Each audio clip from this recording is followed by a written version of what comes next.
Hello दोस्तों, सभी को गुड मॉर्निंग। सभी का स्वागत है विशेष फिजिक्स की ऑनलाइन क्लास में।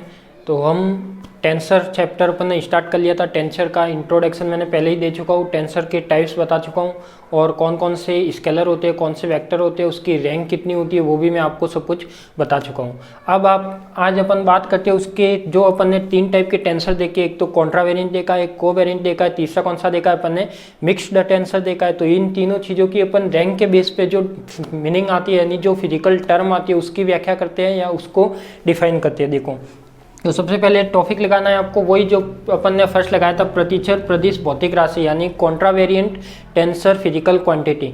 तो ये कहते किसे, ये मैंने आपको कल ही बता दिया था कि कॉन्ट्रावेरिएंट किसे कहते हैं कि जिसमें सूचकांक होता है, यानी जो किसको यदि लिखना है तो किस फॉर्म में लिखते हो, इसका जो सूचकांक होता है वो अपन कहाँ लिखते हैं, सुपर स्क्रिप्ट में लिखते हैं या सुपर स्क्रिप्ट में लिखते हैं। तो ये वाला क्या कहलाता है अपना, एक तरह से कॉन्ट्रावेरिएंट टेंसर कहलाता है। मान लिया कि कोई भी टेंसर ए है तो उसको कॉन्ट्रावेरिएंट प्रदिश कॉन्ट्रावेरिएंट टेंसर की फॉर्म में लिखने के लिए उसका जो सूचकांक होता है, जो उसकी टर्म होती है, वो कहाँ लिखी जाती है, सुपर स्क्रिप्ट यानी उसके शीर्षांक पर लिखी जाती है। तो वो अपना क्या कहलाता है, प्रतिचर प्रदिश कहलाता है। तो इसी को अपन मैथमेटिकल टर्म में लिखना है तो देखो कैसे लिखेंगे। तो सबसे पहले तो अपन ने जो प्रतिचर प्रदिश की डेफिनेशन है वो लिख लीजिए। तो इसमें लिखिए, ये हेडिंग लगा लीजिए, प्रतिचर प्रदिश भौतिक राशि, और इसमें लिखिए, लिख लीजिए, वह प्रदिश भौतिक राशि, वह प्रदिश भौतिक राशि, वह प्रदिश भौतिक राशि जिसमें सूचकांक शीर्षांक के रूप में उपस्थित हो, वह प्रदिश भौतिक राशि जिसमें सूचकांक शीर्षांक के रूप में उपस्थित हो, प्रतिचर प्रदिश भौतिक राशि कहलाती है। प्रतिचर प्रदिश भौतिक राशि कहलाती है। प्रतिचर प्रदिश भौतिक राशि कहलाती है। माना एस निर्देश तंत्र में, माना एस निर्देश तंत्र में एक प्रथम कोटि का प्रतिचर प्रदिश, माना एस निर्देश तंत्र में एक प्रथम कोटि का प्रतिचर प्रदिश ए आर है। माना एस निर्देश तंत्र में प्रथम कोटि का प्रतिचर प्रदिश यदि ए आर हो, तथा एस डैश निर्देश तंत्र में, तथा एस डैश निर्देश तंत्र में प्रतिचर प्रदिश ए बार आई हो, ए बार आई हो। क्या क्या माना है अपन ने, देखो जो बोला है वो तो लिख दिया एक। अब इसको समझो कि लिखना कैसे, ठीक है। क्या माना है अपन ने कि कोई भी, सबसे पहले तो प्रतिचर प्रदिश किसे कहते हैं, तो जो भी उसका जो वर्ड होता है वो कहाँ लिखा जाता है, सुपर स्क्रिप्ट में लिखा जाता है। कौन सा कहलाता है, कॉन्ट्रावेरिएंट टेंसर कहलाता है। इसमें अपन बात करते हैं यदि एस निर्देश तंत्र में कोई प्रतिचर प्रदिश यानी कॉन्ट्रावेरिएंट टेंसर मान लिया किसमें, ए आर, और एस डैश में मान लिया ए बार आई, तो इसको यदि रूपांतरण समीकरण लिख लें, यानी अपन लिख सकते हैं प्रदिश रूपांतरण समीकरण। क्या लिख सकते हैं, प्रदिश रूपांतरण समीकरण। इसको मैं यहाँ पे लिख लेता हूँ पहले, क्योंकि इसको वापस प्रूफ भी करना होगा तो पूरा बोर्ड जाएगा। क्या लिख सकते हैं अपन, प्रदिश रूपांतरण समीकरण।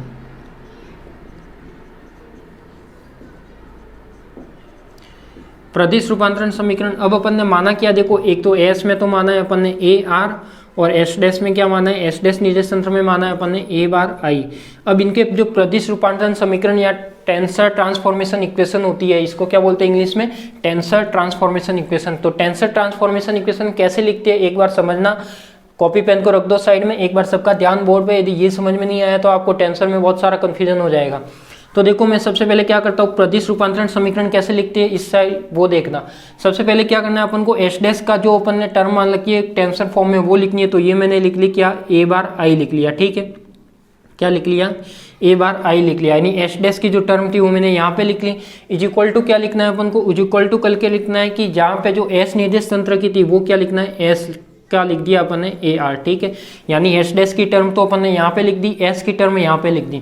अब इसके बीच में क्या आएगा, अब इसके बीच में आएगा, ये मैंने बताया था कि जो टेंसर की फॉर्म होती है वो क्या शो करती है, टेंसर किसे कहते हैं, आंशिक अवकलज की टर्म को कहते हैं, यानी पार्शियल डिफरेंशियल की टर्म होती है वही क्या कहलाती है, टेंसर की फॉर्म होती है।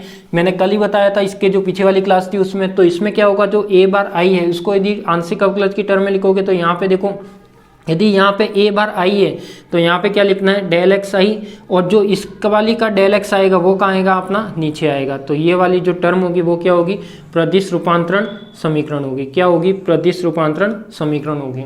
ध्यान दीजिए, एक बार वापस देखो, सबसे पहले एस डैश की टर्म है वो यहाँ पे लिखनी है, तो ए बार आई आ जाएगा, जो एस की टर्म है वो कहाँ आ जाएगी, ए आर इधर आ जाएगा, और जो इसके पास में आएगा, यदि यहाँ पे जो टर्म है उसका कंपोनेंट यहाँ पे यानी डेल एक्स बार आई आ जाएगा, यहाँ पे बार था इसलिए बार आ जाएगा, और यहाँ पे क्या था, डेल एक्स जो इसकी टर्म थी वो कहाँ आ जाएगी, नीचे। अब इसको मैं उल्टा भी लिख सकता हूँ, कैसे, अथवा इसको यदि मैं इस तरीके से लिख लूँ तो A R is equal to क्या आ जाएगा, यदि मैं इसको इस फॉर्म में लिखूँ कि A R is equal to, यानी ए आर पहले लिखूँ और इसको बाद में लिख लूँ, तो देखो ए आर यदि मैं पहले लिखता हूँ तो यहाँ पे क्या आ जाएगा, ए बार आई आ जाएगा, ये आएगा, इसकी टर्म पहले आएगी तो ये क्या आ जाएगा, डेल एक्स आर अपॉन में डेल एक्स बार आई। तो दोनों टर्म सही है, ये भी सही है और ये भी सही है। तो आप ये दोनों क्या कहलाती है, अपनी प्रदिश रूपांतरण समीकरण कहलाती है। अब कौन सी रैंक, कौन सी कोटि की समीकरण है, देखो इसमें पार्शियल डेरिवेटिव या पार्शियल डिफरेंशियल की टर्म कितनी है, ओनली एक टर्म है। ये भी पार्शियल डिफरेंशियल की कितनी टर्म है, ओनली एक टर्म है। तो अपन कह सकते हैं कि ये कौन सी कोटि का है, ये प्रथम कोटि का प्रतिशत प्रदिश है। कौन सी कोटि का है, रैंक कितनी है इसकी, 1 है, यानी मैं कह सकता हूँ कि इसमें आंशिक अवकलज की टर्म,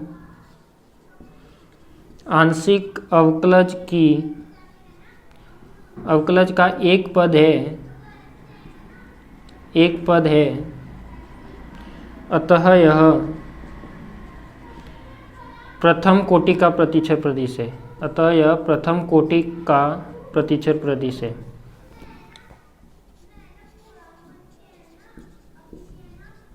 ठीक है, कोई डाउट तो नहीं, लिख दिया सभी ने। तो ये जो लिखा है वो लिख दीजिए, समझ में आ गया होगा तो इसको लिखिए एक बार।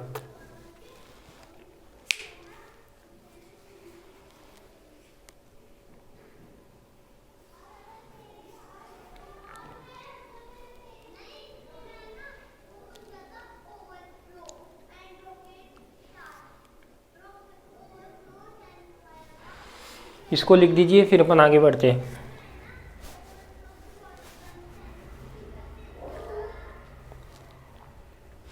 अब मैं क्या करता हूँ, इसका लिख दिया होगा, इसका गणितीय विश्लेषण करता हूँ। देखो गणितीय विश्लेषण कैसे होगा, किसका गणितीय विश्लेषण, मैथमेटिकल एनालिसिस एक करके बता देता हूँ आपको कि इसको मैं इस फॉर्म में लिख सकता हूँ या नहीं लिख सकता। तो देखो मैं फर्स्ट वाली इसको इस फॉर्म में लिख सकता हूँ या नहीं लिख सकता, वो मैं आपको प्रूफ करके बता देता हूँ।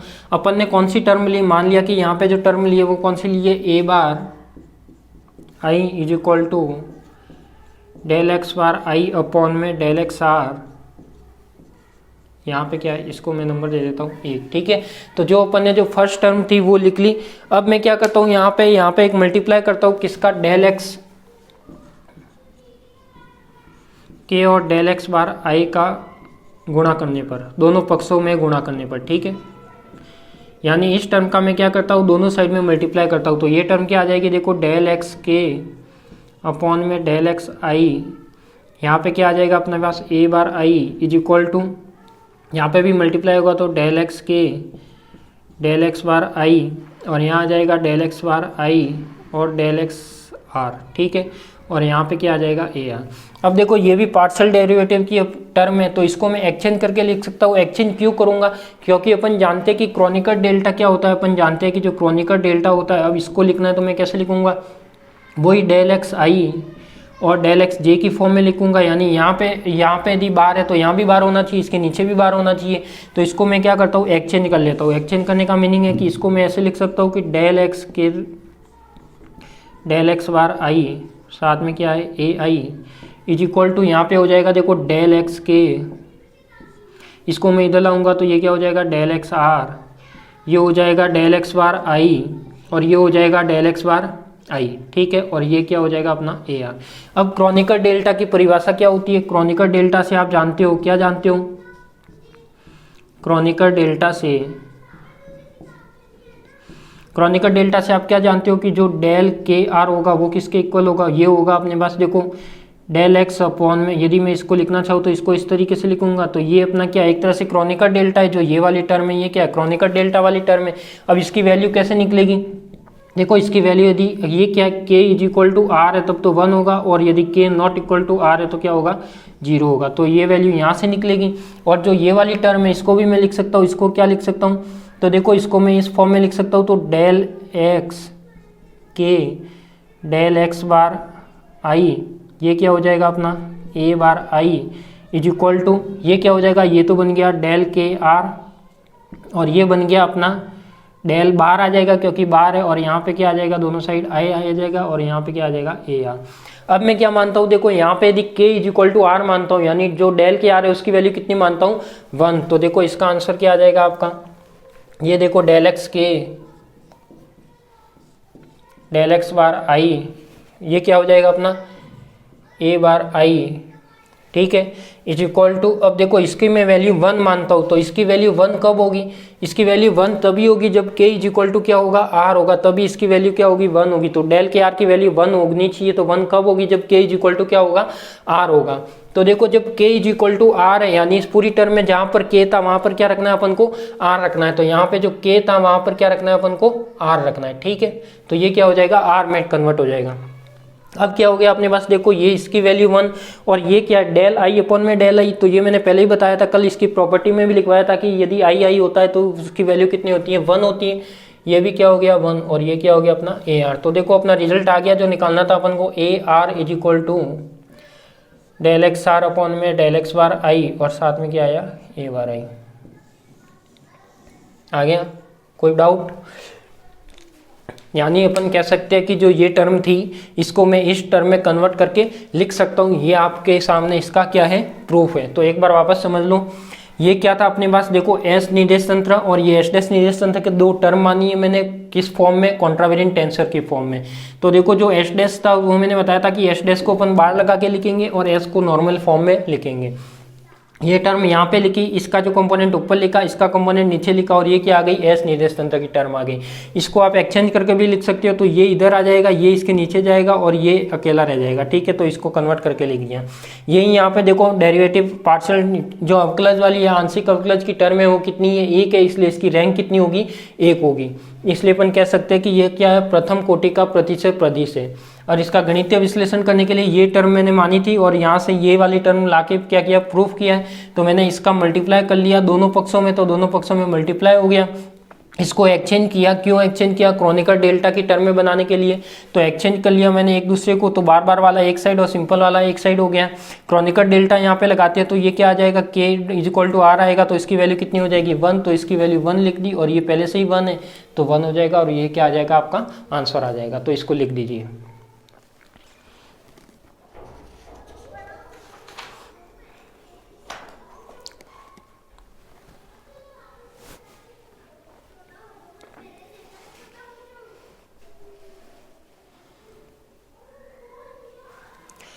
लिखिए, लिखने की थोड़ी स्पीड रखिए।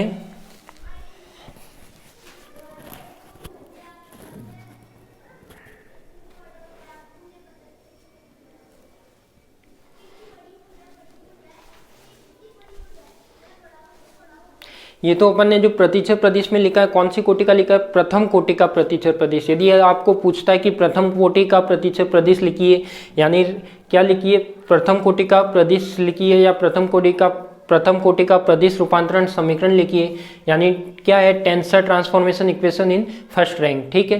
तो ये क्या हो जाएगा अपना प्रथम कोटि का प्रदेश रूपांतरण समीकरण। छोटे क्वेश्चन में भी कई बार पूछा जाता है कि डायरेक्ट इक्वेशन पूछा जाता है कि द्वितीय कोटि का प्रदेश रूपांतरण लिखिए, तृतीय कोटि का प्रदेश रूपांतरण लिखिए, यानी वो क्या करेगा, रैंक को बढ़ाता रहेगा। तो मैं आपको ये तो प्रथम कोटि का बताया, इसके आगे अपन सेकंड का भी लिखेंगे, थर्ड का भी लिखेंगे, 5 का भी लिखेंगे, ठीक है।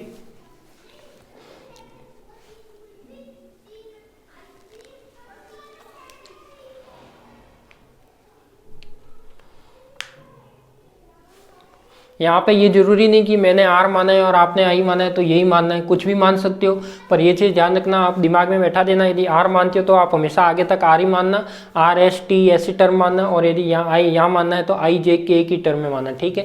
तो ये ज़्यादा ईजी रहेगा, नहीं तो बार बार आप चेंज करोगे तो फिर कन्फ्यूजन वाला मामला हो जाएगा। चले आगे, तो नेक्स्ट लगाइए द्वितीय कोटि का प्रतिचर प्रदेश। नेक्स्ट लगाइए द्वितीय कोटि का प्रतिचर प्रदेश।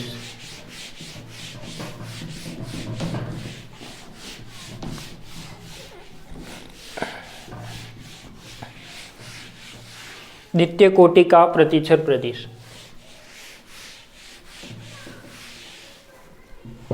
क्या आएगा?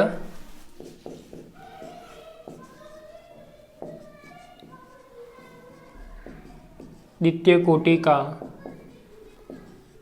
प्रतिचर प्रदिश,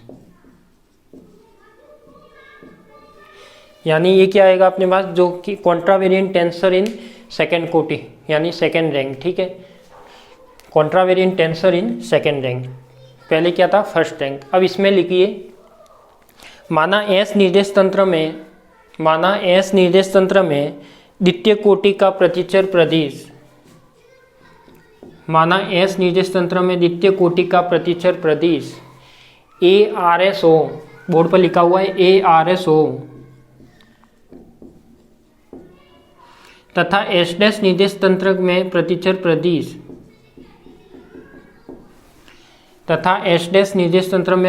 प्रदिश A बार IJ हो, तो माना S निर्देश तंत्र में प्रतिचर प्रदिश ARS हो तथा S डैश निर्देश तंत्र में प्रतिचर प्रदिश A बार IJ हो, तो प्रदिश रूपांतरण समीकरण निम्न होगा। तो प्रदिश रूपांतरण समीकरण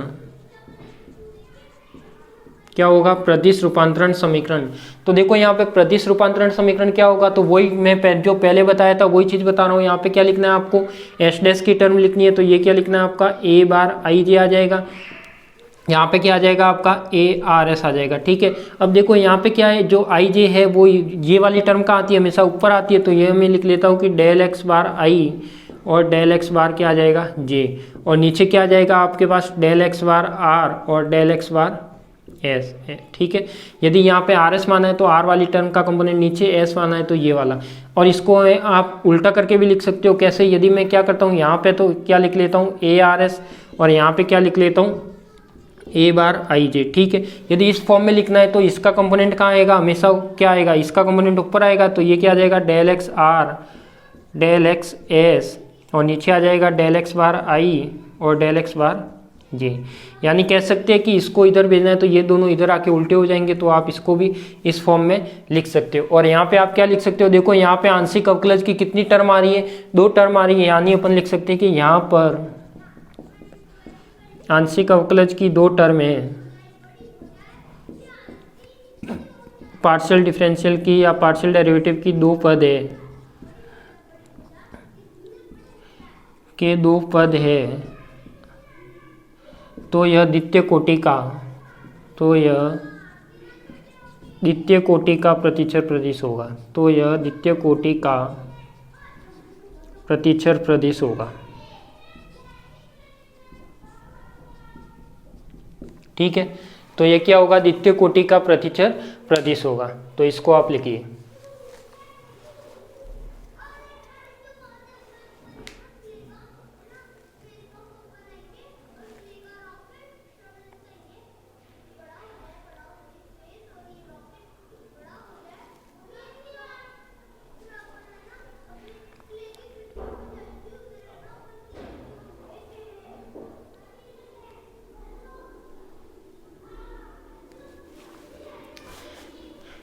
लिख दिया।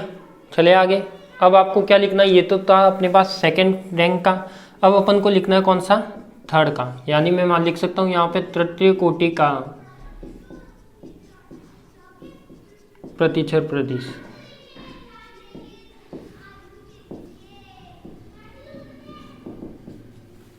देखो अपने पास नोट्स आपको बहुत सारे मिल जाएंगे, हो सकता है जो मेरे पुराने स्टूडेंट हैं उनके पास भी आपको नोट्स मिल जाएंगे, पर ये जो सेकेंड ईयर के एक तो इलेक्ट्रॉनिक्स और एक मैथमेटिकल फिजिक्स ऐसी सब्जेक्ट है जो केवल नोट्स से पार नहीं पड़ती। नोट्स तो मार्केट में हर जगह आपको उपलब्ध रहते हैं, कहीं ना कहीं मिल ही जाते हैं, बाकी जो समझने का तरीका है वो आपको समझ में नहीं आता, क्योंकि ये मैथमेटिकल फिजिक्स है, उसमें नहीं तो आप बहुत, यदि आप डायरेक्ट नोट्स पढ़ने जाओगे तो उसमें बहुत सारा कन्फ्यूजन होगा, और कन्फ्यूजन में आप बहुत सारी चीज़ें गलत करोगे। तो उससे अच्छा है कि यहाँ से आप पढ़े, नोट्स पर ज़्यादा ध्यान मत दें। नोट्स में वैसे जो क्लास में लिखवाते हैं वैसे लिखवाए जा रहा हूँ आपके साथ साथ ही। अब यहाँ पे देखो तृतीय कोटि का प्रतिचर प्रदिश, अब इसमें क्या मानना है कि माना कि एस निर्देश तंत्र में प्रतिचर प्रदिश क्या होगा। अब यहाँ पे देखो, यहाँ पे तृतीय कोटि का यानी RST ले लेता हूँ, और यहाँ पे यदि एच डैश की बात करें तो यहाँ पे क्या ले लेता हूँ मैं, ए बार आई जे और के ले लेता हूँ। ठीक है, क्या ले लेता हूँ, देखो यहाँ पे द्वितीय कोटि का था तो क्या लिया था, ए आर एस, और एच डैश में लिया था आई जे। अब यहाँ पे तृतीय कोटि की बात कर रहे हैं तो यहाँ पे मैं क्या ले रहा हूँ, ए आर एस टी और ए बार ले लिया आई जे के। तो ये आप 2 लाइन लिख लेना मान के कि माना कि एस निर्देश तंत्र में प्रतिचर प्रदिश ए आर एस टी है तथा एच डैश निर्देश तंत्र में प्रतिचर प्रदिश ए बार आई जे के है, तो इसमें भी प्रदिश रूपांतरण समीकरण क्या होगा वो लिखना है। तो देखो प्रदिश रूपांतरण समीकरण, प्रदिश रूपांतरण समीकरण, तो देखो प्रदिश रूपांतरण समीकरण पहले मैं क्या लिख लेता हूँ, आई जे के इज इक्वल टू इधर लिख लेता हूँ मैं ए आर एस टी। ठीक है, तो इधर वाली टर्म ऊपर आ जाएगी तो del X bar I, del X bar J और डेल एक्स बार के। ठीक है, नीचे कौन सी टर्म आएगी, del X R, del X S और डेल एक्स टी। या फिर आप इसको उल्टा करके भी लिख सकते हो, A R S T is equal to क्या आ जाएगा अपने पास, del X R, del X S, del X T. ठीक है, अपॉन में क्या आएगा आपके पास, अपॉन में आएगा अपने पास del x A bar I J के आएगा, तो यहाँ पे आ जाएगा आई एक्स बार जे और एक्स बार के। ठीक है, तो ये क्या आ जाएगा अपना तृतीय कोटि का प्रतिचर प्रदिश। और यहाँ पे लिख सकते हैं कि देखो डिफरेंशियल की कितनी टर्म आ रही है, 3 टर्म आ रही है, यानी आंशिक अवकलज की यहाँ पे 3 पद है।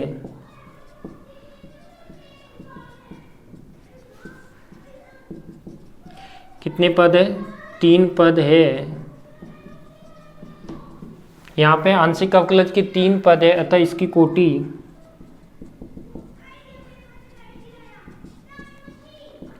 अतः इसकी कोटि 3 होगी, या 3 कोटि का प्रतिचर प्रदिश होगा, या क्या होगा, 3 कोटि का प्रतिचर प्रदिश होगा। ठीक है, तो ये तो क्या हो गया तृतीय कोटि का। अब मैं यदि मान ये लिख लो, तृतीय कोटि का लिख लो पहले,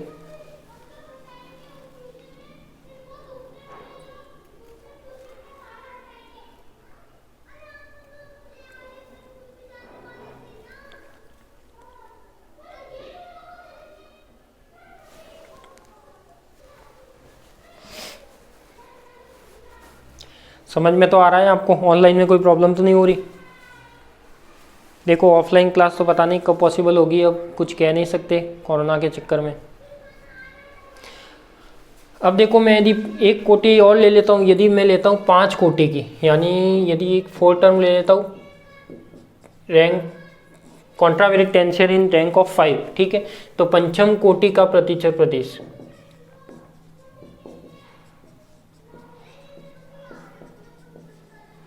तो एक बार लिखिए इसमें मैं टर्म मान लेता हूँ। देखो माना कि एस निर्देश तंत्र में जो प्रतिचर प्रदिश होता है वो क्या होता है, R S T U V मान लो, और जो एच डैश में होता है वो मान लो ए bar I J K L M.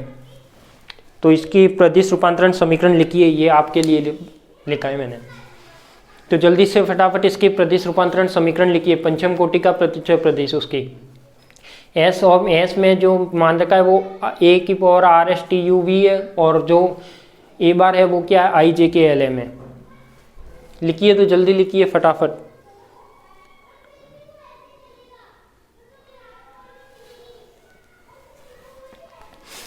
लिख दिया होगा, नहीं लिखा तो फिर देख लीजिए, मैं ही लिख लेता हूँ और क्या, आप तो लिखोगे नहीं। ए bar I J K L M, जो एस डैश वाला था वो इधर इधर आ जाएगा अपने पास, A R S T U V. ठीक है, यहाँ पे 5 टर्म आनी चाहिए, यानी del X bar I, del X bar J, del X bar K, del X bar L और डेल एक्स बार एम। ठीक है, अपॉन में क्या आएगा, del X R, del X S, del X T, del X U और del X we.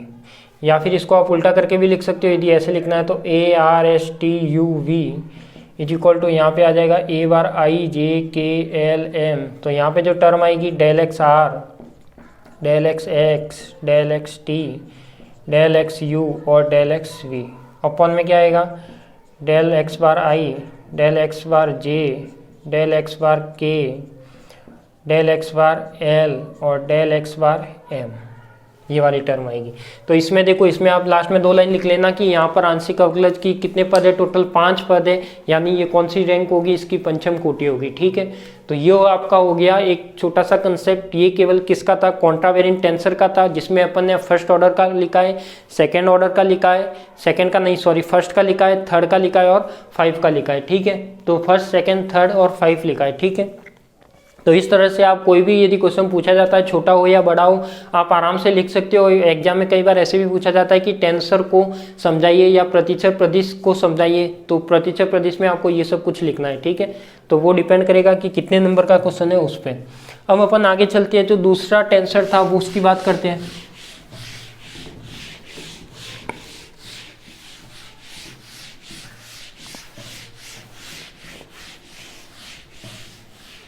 जो दूसरा tensor था कौन सा था अपने पास, सहचर प्रदिश भौतिक राशि। कौन सा था,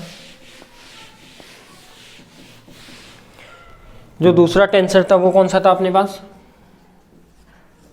सहचर प्रदिश भौतिक राशि।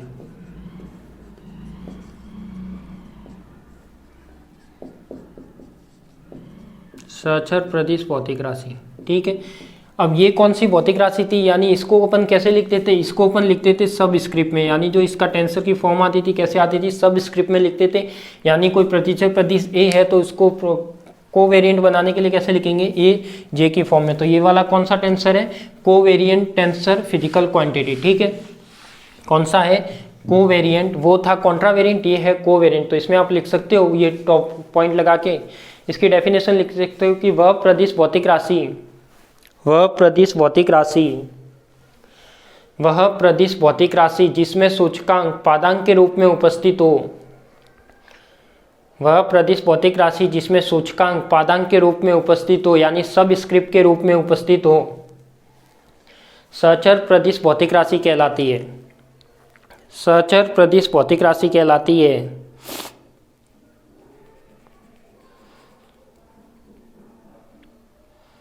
सहचर प्रदिश भौतिक राशि कहलाती है।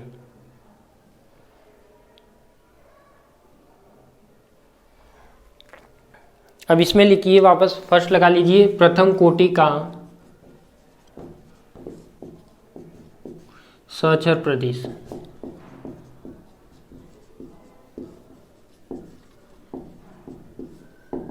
प्रथम कोटि का सहचर प्रदिश, इसमें लिखिए ए पॉइंट लगा लीजिए, प्रथम कोटि का सहचर प्रदिश। और इसमें लिखिए, माना एस निर्देश तंत्र में, माना एस निर्देश तंत्र में प्रथम कोटि का सहचर प्रदिश एजे हो,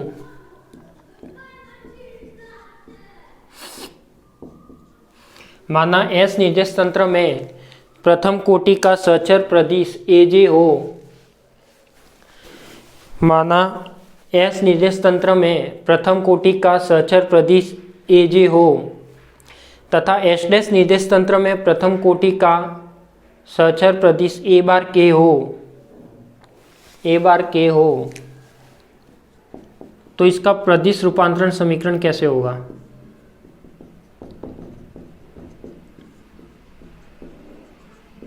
देखो कंफ्यूजन यहाँ होगा आपको, एक तो अपन ने पढ़ा है कॉन्ट्रावेरिएंट, ये पढ़ रहे हैं अपन कोवेरिएंट, दोनों में क्या क्या कंफ्यूजन। देखो कॉन्ट्रावेरिएंट के लिए मैंने जो फर्स्ट ऑर्डर का लिखा था वो कैसे लिखा था, ये माना था मैंने एस में तो माना था मैंने ए आर, और एस डैश में क्या माना था मैंने ए बार आई, ये चीज़ मानी थी।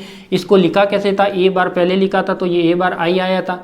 यहाँ पे क्या लिखा था मैंने, डेल एक्स बार आई और डेल एक्स बार आर, और यहाँ पे लिखा था ए आर। ठीक है, ये तो मैंने किसकी बात की, कॉन्ट्रावेरिएंट की। ठीक है, किसकी बात की, कॉन्ट्रावेरिएंट की। अब मैं देखो इसकी रूपांतरण समीकरण लिख रहा हूँ तो इसमें क्या आएगा, तो देखो यहाँ पे भी मैं क्या लिखता हूँ, यहाँ पे देखो एक तो चेंजेज क्या हुआ है, यहाँ पे अपन लिख रहे थे सुपर स्क्रिप्ट में, यहाँ पे ये वर्ड आ रहा है सब स्क्रिप्ट में। एक तो ये चेंज करना है क्योंकि अपन जानते हैं कि कॉन्ट्रावेरिएंट में सुपर स्क्रिप्ट में लिखते हैं, कोवेरिएंट में सब स्क्रिप्ट में लिखते हैं, यानी पादांक के रूप में लिखते हैं। तो देखो इसको मैं लिखता हूँ ए बार के, और इसका जो वर्ड आएगा वो यहाँ पे आ जाएगा अपना ए जे। ठीक है, अब इसकी इक्वेशन कैसे बनानी वो देखो, यहाँ पे देखो अपने पास क्या था, दोनों में डिफरेंस ये आएगा कि जो ऊपर वाली टर्म आ रही थी वो कौन सी आ रही थी, इसकी आ रही थी, पर यहाँ पे किसकी आएगी, यहाँ पे जस्ट इसकी उल्टी आएगी। जो ये वाली टर्म है वो कहाँ आएगी, अपनी नीचे आएगी, यानी कैसी आएगी, डेल एक्स के, और यहाँ पे आ जाएगा डेल एक्स जे। तो ये अपनी क्या हो जाएगी, प्रदिश रूपांतरण समीकरण। आप इसको उल्टा करके भी लिख सकते हो। यदि मैं ए जे ऐसे लिखता हूँ तो ये क्या आ जाएगा, डेल एक्स के अपॉन में डेल एक्स जे, यानी ये क्या आ जाएगा, ए बार के। ठीक है, तो इसकी जो प्रदिश रूपांतरण समीकरण होगी वो क्या होगी, ये होगी। देखो चेंज पता लग गया आपको, कैसे चेंज हुआ। जब कॉन्ट्रावेरिएंट की बात की थी तो जो इधर वाली टर्म की उसका कंपोनेंट ऊपर लिखा था, पर यहाँ पे जो इधर वाला एक्स डैश का लिखा है, एस डैश का जो इधर वाला कंपोनेंट है, इसका कहाँ पे लिखा है, नीचे, और इसका कहाँ पे लिखा है, ऊपर। ये चीज आपको याद रह गई तो आपके कोई भी कंफ्यूजन नहीं होगा, कोई भी मिस्टेक नहीं होगी। ध्यान देना, कॉन्ट्रावेरिएंट में इसका कंपोनेंट ऊपर आएगा और कोवेरिएंट में इसका कंपोनेंट नीचे आएगा। ठीक है, यानी इसका जस्ट क्या होगा, ऑपोजिट होगा। ये चीज आप ध्यान दे देना। तो देखो इसमें भी वही आंशिक अवकलज की कितनी पद है, आंशिक अवकलज का एक पद है, एक पद है। अतः यह प्रथम कोटि का सहचर प्रदिश होगा। अतः यह प्रथम कोटि का कौन सा, नीचे लिखा हुआ है, सॉरी ये के ऊपर नहीं लिखना है, नीचे आएगा। ठीक है, तो प्रथम कोटि का क्या होगा, सहचर प्रदिश होगा। ध्यान रखना, जब कॉन्ट्रावेरिएंट में बात करोगे तब तो ऊपर लिखा जाएगा सुपर स्क्रिप्ट में, लेकिन जब इस कोवेरिएंट में बात करोगे तो क्या आएगी, सभी सब स्क्रिप्ट में आएगी। ठीक है, तो इसको लिख दीजिए।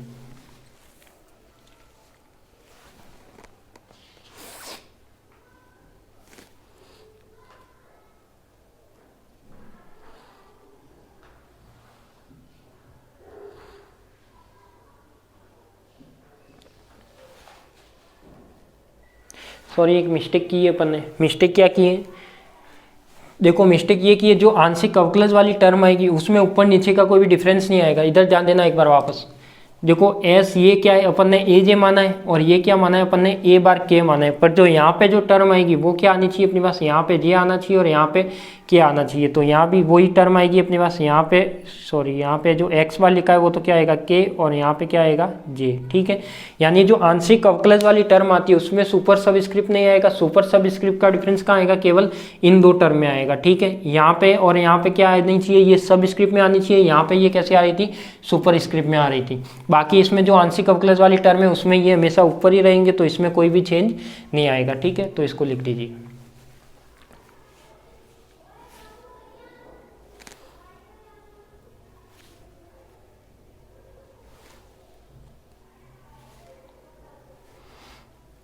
हो गया।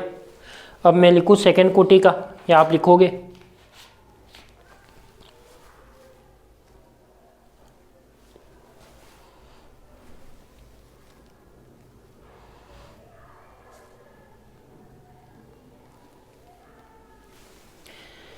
सेकंड कोटि का लिखोगे या मैं लिखूं, बताओ, ट्राई तो करना आप भी। दूसरा लगाइए, द्वितीय कोटि का सहचर प्रदिश।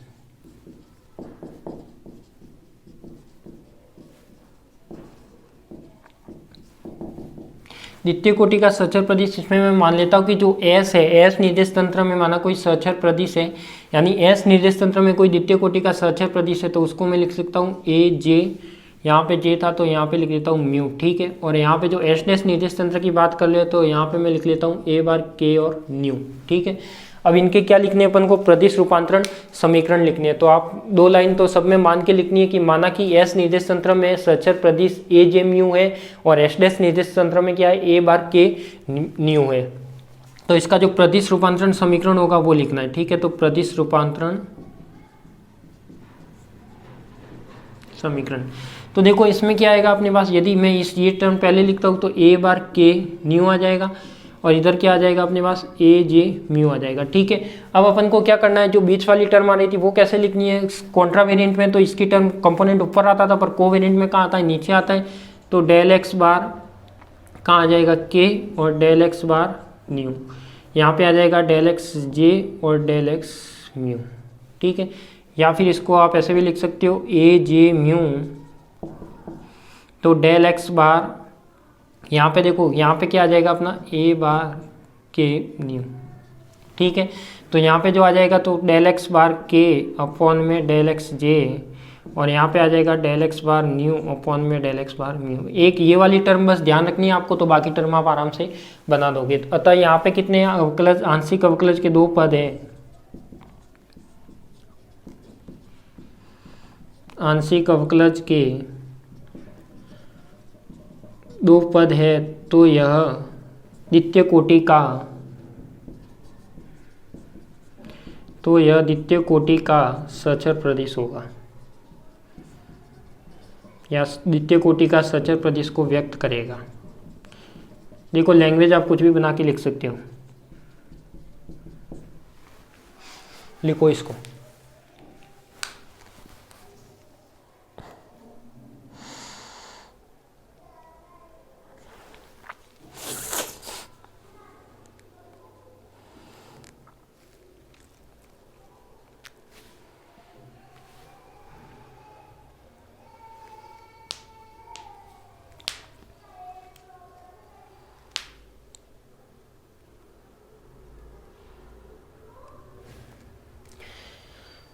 लिख दिया, चले आगे।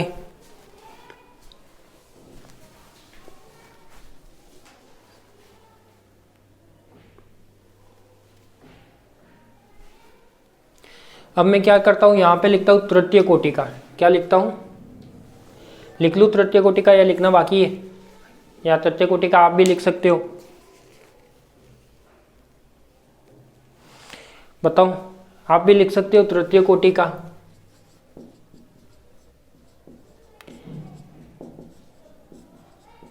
तृतीय कोटि का सचर प्रदिश,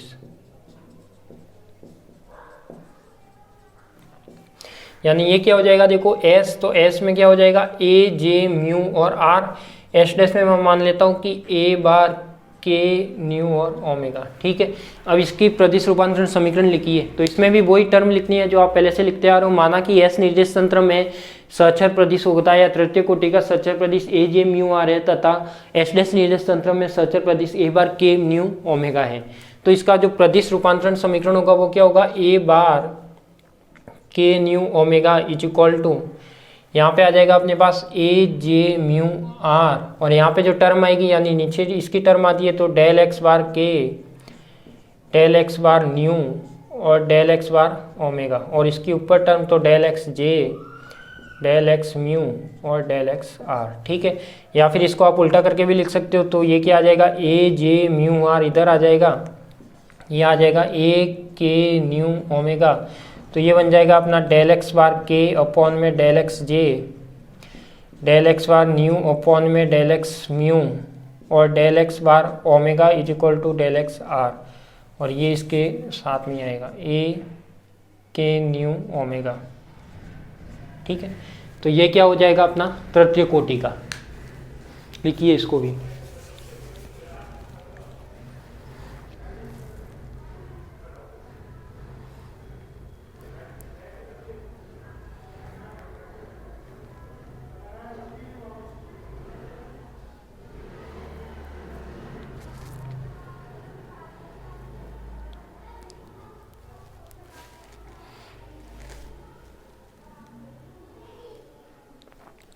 ऐसे ही आपको इसमें पंचम कोटि का भी लिखना है, तो 5 कोटि का लिखने के लिए आपका होमवर्क, तो इसमें लिख लेना 5 कोटि डी लगा के लिखना, पंचम कोटि का सचर प्रदेश।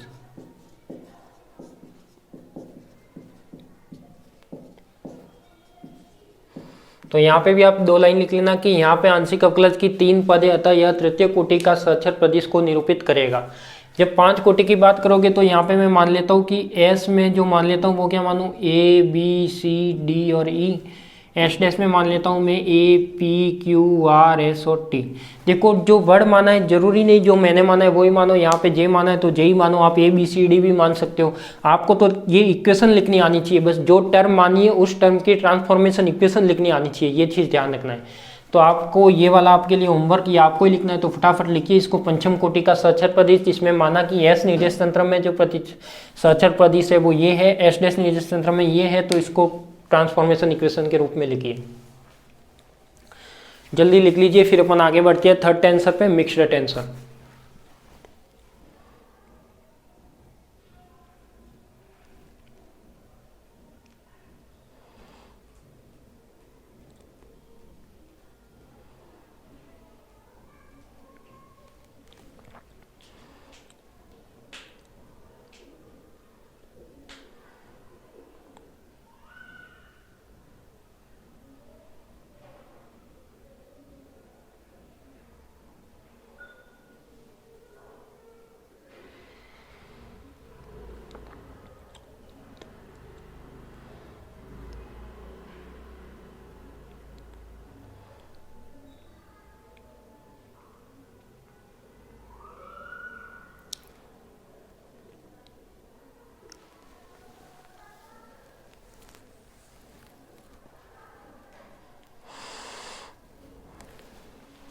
लिख दिया? लिख दिया बताओ तो चले आगे। लिख दिया होगा अब तक तो। अब आ जाओ, देखो कॉन्ट्रावेरिएंट आपको लिखना आ गया, कोवेरिएंट ट्रांसफॉर्मेशन लिखना आ गया। अब आपको लिखना है मिक्स्ड टेंसर का। किसका लिखना है? मिक्स्ड टेंसर का।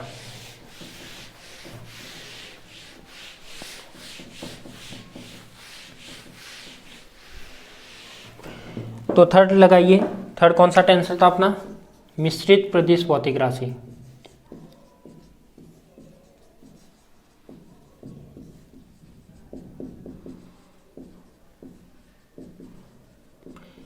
मिश्रित प्रदिश भौतिक राशि। इसमें लिखिए, ये आप जानते हो इसको अपन ने किस फॉर्म में लिखा था? अपन ने लिखा था इसको आई जे की फॉर्म में। इस फॉर्म में लिखते हैं, यानी इसमें सूचकांक होता है वो कैसे होता है? सुपर स्क्रिप्ट में भी होता है और सब स्क्रिप्ट में भी होता है। तो इसकी डेफिनेशन लिख लीजिए पहले कि वह प्रदिश भौतिक राशि जिसमें सूचकांक शीर्षांक और पादांक दोनों के रूप में उपस्थित होता है। वह प्रदिश भौतिक राशि जिसमें सूचकांक शीर्षांक और पादांक दोनों के रूप में उपस्थित होता है। वह भौतिक राशि जिसमें सूचकांक शीर्षांक और पादांक दोनों के रूप में उपस्थित होता है।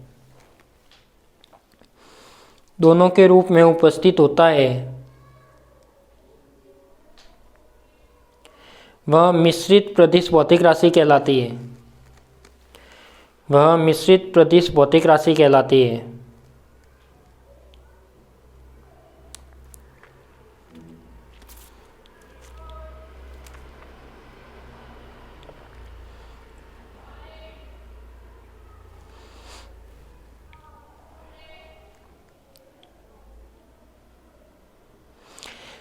अब इसमें फर्स्ट लगाइए, द्वितीय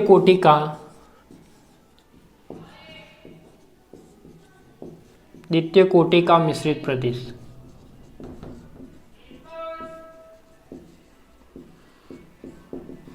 तो आपके दिमाग में एक सवाल आ गया होगा, बताइए आ गया क्या? बोलिए फटाफट, सोचिए आया नहीं आया। नहीं आया तो सोचिए कि क्या नहीं आया, जल्दी से बताइए। सोचो जल्दी से कि क्या नहीं आया। यानी अपन ने जब कॉन्ट्रावेरिएंट लिखा है तो उसमें सबसे पहले फर्स्ट टर्म लिखी है, वो कौन सी लिखी है? अपन ने प्रथम कोटि की लिखी है। कोवेरिएंट लिखा है, उसमें कौन सी लिखी है? प्रथम कोटि की लिखी है। तो ये मिश्रित में अपन प्रथम कोटि की क्यों नहीं लिख रहे, सीधा द्वितीय कोटि पर क्यों जा रहे हैं? तो इसका रीजन आप जानते हो क्या हो सकता है? सोचिए क्या रीजन हो सकता है? रीजन ये हो सकता है कि अपन जब जानते हैं कि जब अपन कॉन्ट्रावेरिएंट लिखते हैं, देखो कॉन्ट्रावेरिएंट की बात करते हैं तो अपन लिखते हैं इस फॉर्म में, कोवेरिएंट की बात करते हैं तो लिखते हैं इस फॉर्म में। तो यहाँ पे इसकी आंशिक अवकलज की एक ही टर्म आती है, इसमें भी एक ही टर्म आती है। पर जब यहाँ पे मिक्स्ड टेंसर की बात होती है तो आई जे की फॉर्म में आते हैं। यहाँ पे इसकी भी टर्म आएगी और इसकी भी टर्म आएगी, यानी अपन कह सकते हैं कि यहाँ पे दो टर्म आएगी। तो अपन कह सकते हैं कि कभी भी मिश्रित टेंसर में कभी भी प्रथम कोटि नहीं होगी।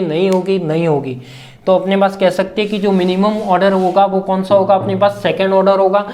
किसमें? मिक्स्ड टेंसर में। ठीक है, तो इसमें लिखिए, माना एस निर्देश तंत्र में द्वितीय कोटि का मिश्रित प्रदेश, माना एस निर्देश तंत्र में द्वितीय कोटि का मिश्रित प्रदेश ए म्यू न्यू है, ए म्यू न्यू है, म्यू ऊपर न्यू नीचे। माना एस निर्देश तंत्र में द्वितीय कोटि का मिश्रित प्रदेश ए म्यू न्यू है तथा एस डैश निर्देश तंत्र में द्वितीय कोटि का मिश्रित प्रदेश ए बार आई जे है, ए बार आई जे है।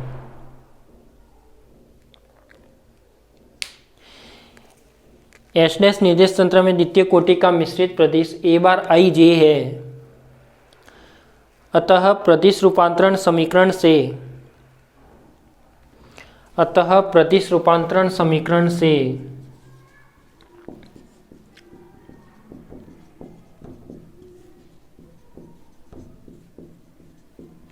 अतः प्रदिश रूपांतरण समीकरण से। तो देखो प्रदिश रूपांतरण समीकरण की बात करते हैं तो सबको कॉपी पेन को एक साइड में रखो, सबका ध्यान बोर्ड पे। तो देखो जो प्रदिश रूपांतरण समीकरण होता है वो क्या होता है? यदि मैं इसका प्रदिश रूपांतरण समीकरण लिखता हूँ तो यहाँ मैं लिख देता हूँ ए आई जे यानी एस डैश वाली टर्म, यहाँ पे मैं लिख लेता हूँ क्या? ए म्यू और न्यू। ठीक है, अब इसकी जो टर्म आएगी वो लिखेंगे कैसे? देखो जब अपने पास क्या था, जो यहाँ पे इसकी टर्म अपन पहले लिखते हैं, ठीक है। तो जो एस डैश वाली है इसकी टर्म पहले लिखते हैं, तो जो ऊपर है उसको ऊपर वाली टर्म में लिखना है, जो नीचे है उसको नीचे वाली, मतलब ऊपर नीचे क्या मतलब, देखो यहाँ पे आई ऊपर है यानी डेल एक्स बार क्या आएगा आपका आई आ जाएगा, और जो जे नीचे है तो यहाँ पे क्या आ जाएगा डेल एक्स बार जे आ जाएगा, ठीक है।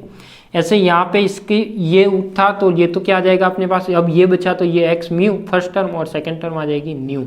तो ये आपका क्या हो जाएगा द्वितीय कोटि का मिश्रित प्रदिश। इसको आप उल्टा करके भी लिख सकते हो, कैसे, या फिर इसको आप ऐसे लिख सकते हो A mu nu is equal to यहाँ पे आ जाएगा ए बार आई जे, और इसको क्या करना है उल्टा करना है, यानी एक्स म्यू आ जाएगा और यहाँ पे क्या आ जाएगा एक्स न्यू आ जाएगा, और यहाँ पे आएगा डेल एक्स बार आई और डेल एक्स बार जे। यानी आपको ये कंसेप्ट याद रखना, यदि ये याद है तो आप ये आराम से निकाल सकते हो। दोनों याद मत रखना, यदि दोनों याद रखने गए तो कन्फ्यूजन होगा, कन्फ्यूजन में आप गलत कर बैठोगे। तो इससे अच्छा है कि एक याद रखो, पहले कौन सी टर्म लिखनी है, हमेशा एस डैश वाली लिखनी है, फिर उसकी इक्वेशन लिखनी है, फिर उसको उल्टा करके आप लिख सकते हो। तो देखो इसमें तो उल्टा किया तो ये पलट गया और ये पलट गया और ये आ गया। तो देखो ध्यान आ गया, एस निर्देश तंत्र में तो ये माना था ए म्यू न्यू, एस डैश में माना था ए बार आई जे। तो पहले एस डैश की टर्म लिखते आ रहे हैं, तो ये मैंने लिख लिया ए बार आई जे, तो इसका जो ऊपर था वो ऊपर लिख लिया एक्स बार आई, और जो नीचे था उसको नीचे वाले टर्म में लिख लिया तो डेल एक्स बार जे, और इसका जो पहले था वो पहले और जो बाद में था वो बाद में, ठीक है। अब तो आ गया होगा ये भी। तो यहाँ पे क्या है, देखो यहाँ आंशिक अवकलज के कितने पद हैं,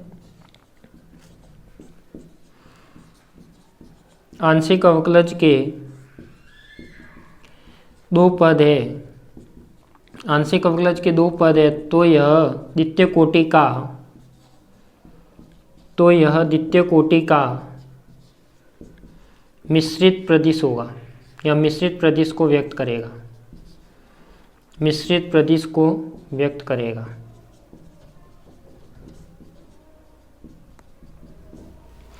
तो यह द्वितीय कोटि के मिश्रित प्रदिश को व्यक्त करेगा।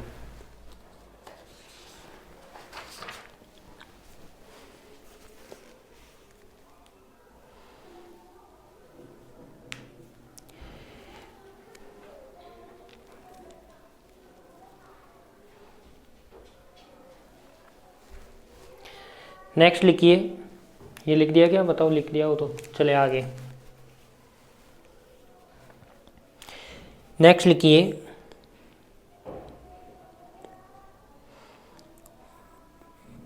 पंचम कोटि का मिश्रित प्रदिश। किसका लिखना है, पंचम कोटि का।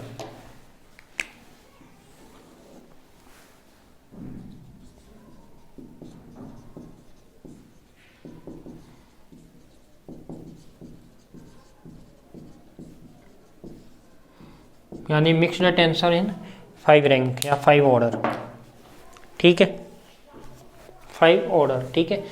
तो देखो पंचम कोटि का मिश्रित प्रदिश लिखना, इसका मीनिंग क्या हो गया, यहाँ पे भी अपन को 2 टर्म माननी है, तो पहले लिख लीजिए इसमें, माना कि एस निर्देश तंत्र में, माना कि एस निर्देश तंत्र में मिश्रित प्रदिश, माना कि एस निर्देश तंत्र में मिश्रित प्रदिश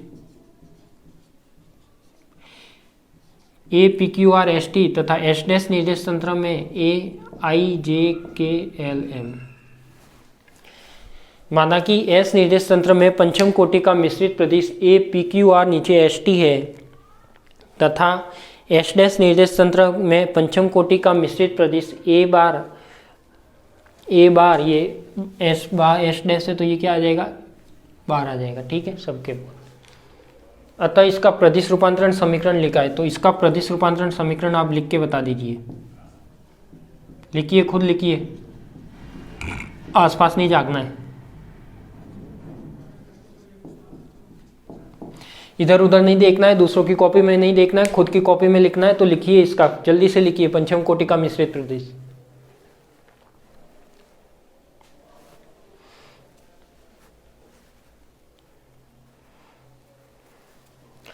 लिख दिया तो बताइए, जल्दी लिखिए। अभी तो लिखने के लिए मुझे पता है आप 10 बार तो इसको देखोगे फिर लिखोगे इसको, तो इतना टाइम नहीं लगना चाहिए, जल्दी से प्रैक्टिस हो जानी चाहिए। तो देखो प्रदिश रूपांतरण समीकरण में कैसे लिखोगे, सबसे पहले इधर वाली टर्म तो ए bar I J K L M is equal to क्या आएगा, यहाँ पे जो ऊपर थे वो ऊपर आ जाएंगे, जो नीचे थे वो नीचे, यानी del X bar I del X bar J और डेल एक्स बार के तो ऊपर आ गया, ठीक है। और जो नीचे थे वो नीचे, तो डेल एक्स बार एल और डेल एक्स बार एम, ठीक है। अब यहाँ पे क्या था, जो दूसरी टर्म थी वो होती है अपने पास ए पी क्यू आर और एस टी, ठीक है। तो ये आ जाएगा अपने पास, देखो del X P, del X Q, del X R, ये आ जाएगा डेल एक्स एस और डेल एक्स टी, ये आ जाएगा। इसको भी आप उल्टा करके लिख सकते हो, तो ये आ जाएगा आपके पास A P Q R S T is equal to, ये क्या हो जाएगा एक्स पी अपॉन में एक्स बार, आई सीधा सा उल्टा करके लिखना है, एक टर्म आपको लिखनी आनी चाहिए, एक्स की अपॉन में X bar J, X R upon में X bar K, X bar L upon में एक्स एस,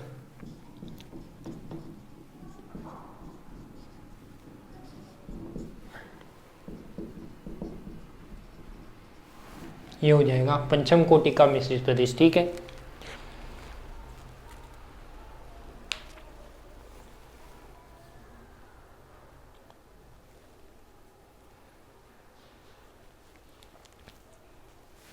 इसमें भी आप लास्ट में वही 2 लाइन लिख लेना कि यहाँ पे आंशिक अवकलज की कितने पद है, टोटल 5 पद है, इसलिए ये पंचम कोटि का होगा, 5 ऑर्डर का होगा, ठीक है।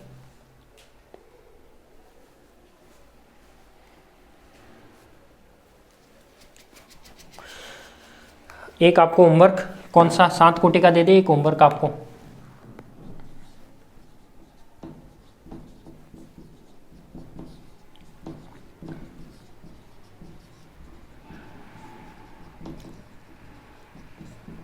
सप्तम कोटि का मिश्रित प्रदेश। तो देखो इसमें क्या होगा, सप्तम कोटि का मिश्रित प्रदेश में, सप्तम कोटि का जब मिश्रित प्रदेश की बात करोगे तो मान लेता हूँ कि एस में तो क्या है अपने पास A P Q R S T U V, और इसमें मान लेता हूँ एस डैश में क्या मान लेता हूँ ए bar I J K L M N O, ठीक है। तो इसमें आप ट्रांसफॉर्मेशन इक्वेशन इसकी लिख दीजिए,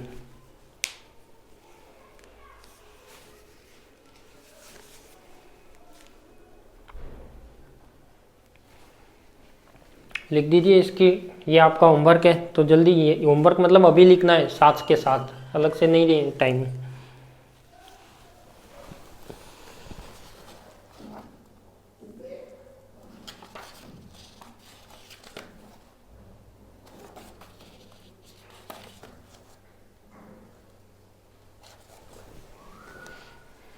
लिख दिया होगा, ठीक है। तो ये अपन ने आज क्या पढ़ा है, ये अपन ने जो पढ़ा है टेंसर की फॉर्म पढ़ी है, यानी टेंसर में क्या क्या होता है। देखो कॉन्ट्रावेरिएंट की मैंने बता दी, कोवेरिएंट की बता दी और मिक्स्ड की बता दी। इसमें first order, second order, 5 order, 7 order तक बता दिया। तो कोई भी एक क्वेश्चन आता है आपको लिखना है, और ये जब सभी टर्म लिखनी आएगी तभी आपके इसके आगे जो टेंसर में मल्टीप्लिकेशन, एडिशन, व्यवकलन, जो माइनस प्लस मल्टीप्लाई वो सब आएंगे, डिवाइडेशन, तो वो सब ये टर्म लिखनी आएगी तभी आप कर पाओगे, नहीं तो नहीं कर पाओगे, ठीक है।